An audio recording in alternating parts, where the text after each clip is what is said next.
Greetings and welcome back to the Global Business Channel. Thank you for joining us today for our 43rd video.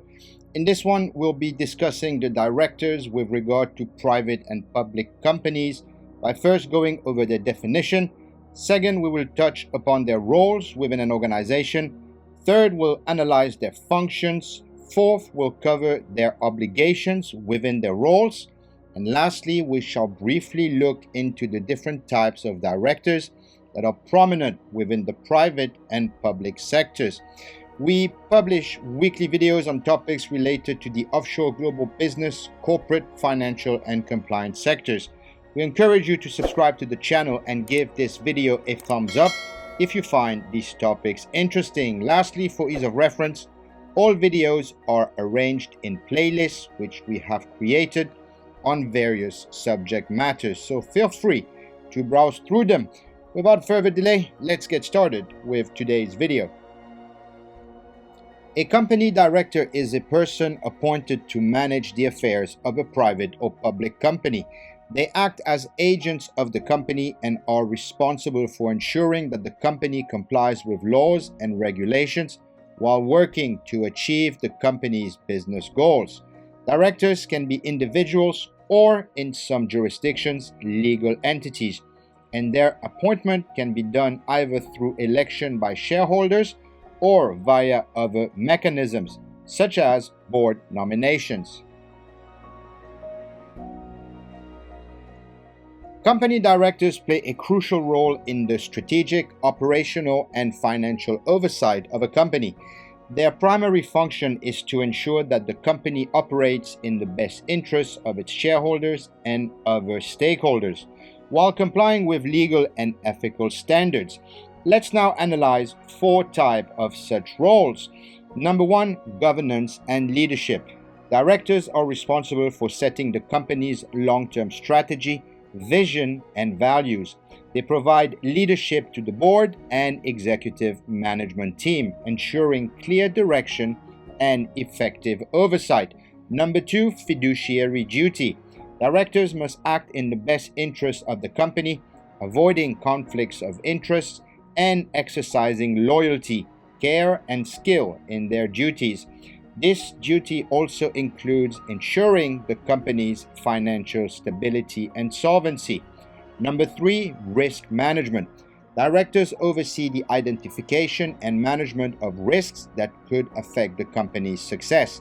They ensure proper internal controls are in place and evaluate external and internal risks, for example, such as financial, legal, or reputational risks. And number four, decision making.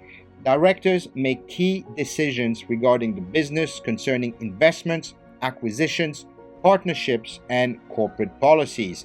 This involves analyzing risks and opportunities and ensuring decisions are made with due care. Company directors perform a wide range of functions, including but not limited to: number one, compliance with laws and regulations, ensuring that the company abides by corporate laws and regulatory requirements, for example, company law, employment law, and environmental regulations, maintaining corporate records, filing financial reports, and other legal obligations.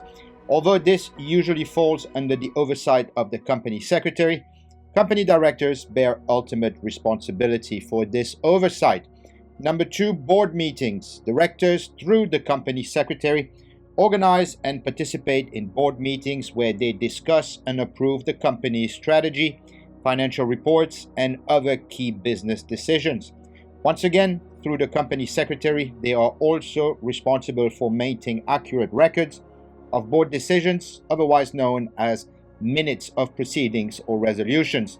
Number three, delegation of duties. Directors delegate specific responsibilities to their managers and officers within the company, although they remain accountable for the performance and outcome of these tasks. They ensure that the management team has clear guidance and sufficient resources. Number four, financial oversight. Directors must ensure that the company's finances are managed properly and responsibly. This includes approving financial statements, budgets, and investment strategies. They have a legal duty to ensure that the company remains solvent, meaning it can pay its debts as they come due. Number 5, reporting to shareholders. Directors are responsible for keeping shareholders informed of the company's performance and major decisions. This includes presenting an annual report at the general meeting. Shareholders have the right to vote on certain matters, such as director appointments, and directors must act in the shareholders' best interest. Directors have several legal and ethical obligations to ensure the company operates smoothly and complies with the law. This includes, but is not limited to, number 1, fiduciary duties, duty of care. Directors must make informed and well-considered decisions on behalf of the company. Duty of loyalty. Directors should prioritize the interests of the company over their personal interests, avoiding any conflicts of interest. Duty of good faith. Directors must act honestly and in the best interest of the company. Number 2, legal compliance. Directors, once again through and with the assistance of the company secretary, must ensure the company complies with all applicable legal requirements, including tax laws, employment laws, environmental regulations, and corporate governance standards. Through the company secretary, they are also required to ensure the company files necessary documents with regulatory bodies, for example, annual financial statements. Number 3, financial responsibility. Directors must ensure that the company maintains proper accounting records, prepares accurate financial statements, and remains solvent, as failure to do so could lead to personal liability for the company's debts. Number 4, transparency and accountability. Directors are expected to operate transparently, providing shareholders with honest and accurate information about the company's health and strategic direction. They should also ensure that the company's actions are accountable to shareholders and other stakeholders, including the regulators and its employees. Number 5, avoidance of conflicts of interest.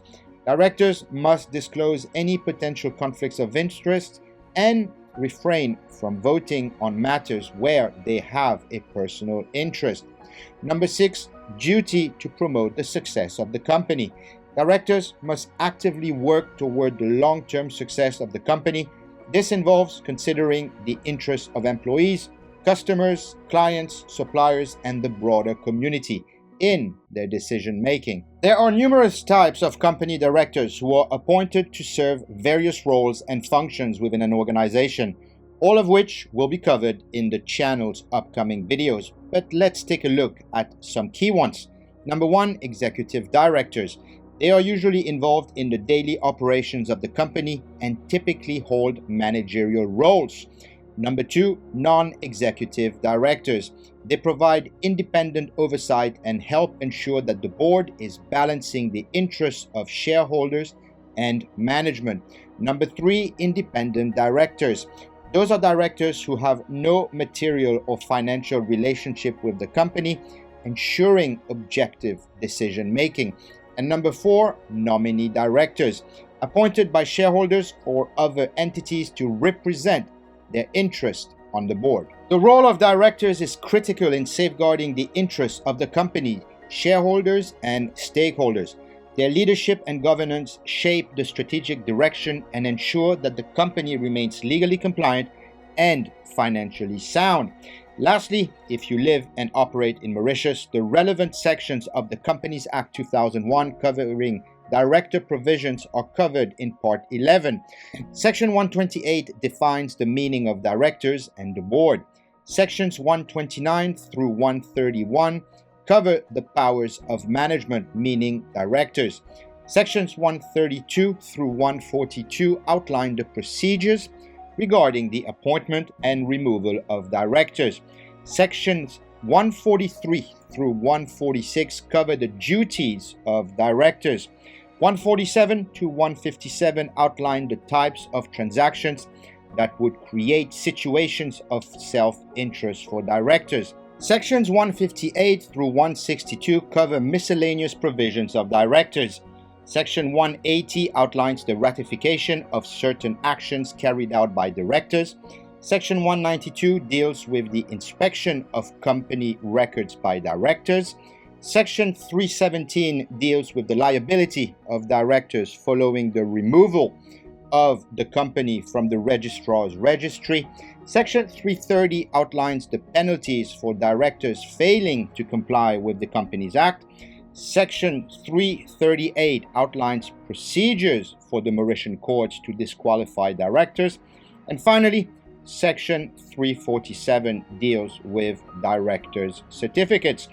That's it for today's video on the general overview of directors for public and private companies. Thank you for sticking around until the end. Your support means a lot to us, and we hope you found the information, insights, and key points valuable. We'll continue to share informative content every week, so don't hesitate to return to the Global Business channel for insightful videos on the offshore, global, compliance, and financial services sectors. Take care, stay safe, and we'll catch you in the next one. Cheerios.